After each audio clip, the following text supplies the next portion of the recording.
ಸರ್ಕಾರ ಸಂಪೂರ್ಣವಾಗಿ ಒಂದು ಧರ್ಮವನ್ನು ಓಲೈಸತಕ್ಕಂಥ ಕೆಲಸವನ್ನು ಮಾಡ್ತಾರೆ.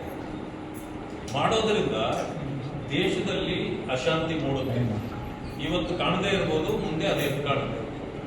ಇವತ್ತು ನೇರ ಸಂಘರ್ಷಕ್ಕೆ ಅಲ್ಪಸಂಖ್ಯಾತರು ಹಿಂದೂಗಳ ವಿರುದ್ಧವಾಗಿ ನೇರ ಸಂಘರ್ಷಕ್ಕೆ ಪ್ರಾರಂಭ ಮಾಡಿದ್ದಾರೆ.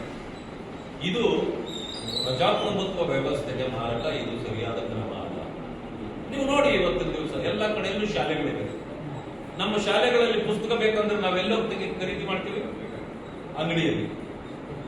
ಅಂಗಡಿಗೆ ನೇರವಾಗಿ ಹೋಗ್ತೀವಿ. ನಮ್ಮ ಯಾವುದು 2ನೇ ಕ್ಲಾಸ್ಗೂ 3ನೇ ಕ್ಲಾಸ್ಗೂ 5ನೇ ಕ್ಲಾಸ್ಗೂ 10ನೇ ಕ್ಲಾಸ್ ಯಾವುದೇ ಆಗಲಿ ಎಲ್ಲ ಕಡೆ ಪುಸ್ತಕ ಸಿಗುತ್ತೆ.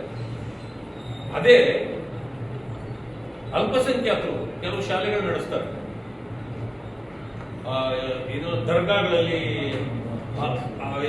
ಮದ್ರಸಾಗಳು ನಡೆಸ್ತಾರೆ. ಹೊರಗಡೆ ಎಲ್ಲಾದ್ರೂ